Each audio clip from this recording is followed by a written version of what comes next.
Introduction to Computer. Java Complete Course Part 1. Invention of computer. Charles Babbage, an English mathematician, invented world's first computer in 1940s. He is also called as father of computer. Definition of computer. Computer is an electronic device for storing and processing data, typically in binary form, according to instructions given to it in a variable program.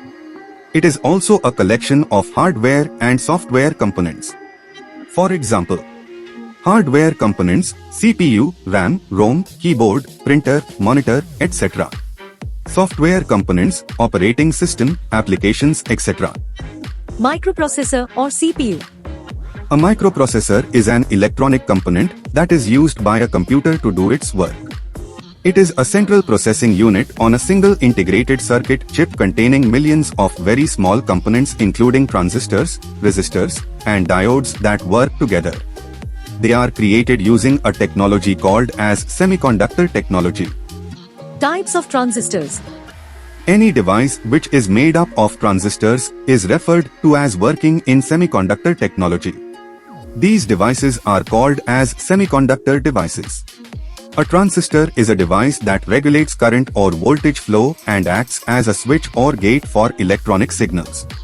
The transistors have three terminals: emitter, base, and collector. Transistors can only store voltages, i.e., high-level voltage 5V and low-level voltage 0V. What is HLL, all and MLL? What is assembler and compiler? As we already know that microprocessor can store either 5V or 0V. In software engineers' view, they may look the two levels as low level as 0 and high level as 1.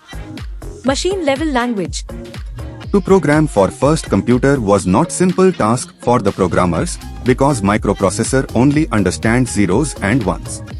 Programmers must remember the combination of zeros and ones code to perform simple operations like addition, subtraction.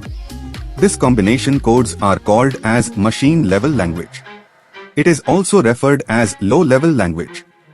Assembly-level language. The problem with machine-level code approach was decided to be changed in the year 1950s. They thought that instead of writing a long sequence of zeros and ones, a single instruction can be given. This approach of writing code is what called as assembly-level language. Instead of using numbers like in machine languages, here we use words or names in English forms. An assembler is a software which takes assembly-level language, or ALL, programs as input and converts it into machine-level language, or MLL, program. High-level programming language. In 1960s, they came up with next type of language called high-level programming language. High-level languages are written in a form that is close to our human language, enabling the programmer to just focus on the problem being solved. A compiler is a software which takes high-level language, HLL, programs as input and converts it into machine-level language, MLL, programs. Storage devices. A storage device is a type of hardware that is used for storing, porting, or extracting data files and objects. Storage devices can hold and store information both temporarily and permanently. They may be internal or external to a computer, server, or computing device. For example, RAM, ROM, and hard disk, CD-DVD, floppy, memory card, pen drive, tape, etc. Bus connection. The collection of instructions is called as code. These codes are called as programs. Hence, these programs must be stored somewhere because microprocessor can't store. Here arises the requirement of storage device that is called as hard disk.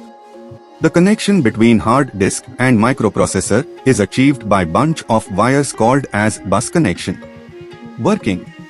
Hard disk sends instructions one by one via bus connection to microprocessor. Microprocessor has to wait for next instruction. This process was very slow because hard disk and microprocessor uses different technology. Microprocessor works on the principle of semiconductor technology, that is, on basics of current and voltage. Hard disk works on the principle of magnetism, that is, on basics of magnetic tapes. Random access memory, RAM. To overcome the speed issue, RAM was invented, which uses semiconductor technology. RAM was volatile memory device. It requires constant electricity supply. If the electricity is disconnected, all the data storage will be erased.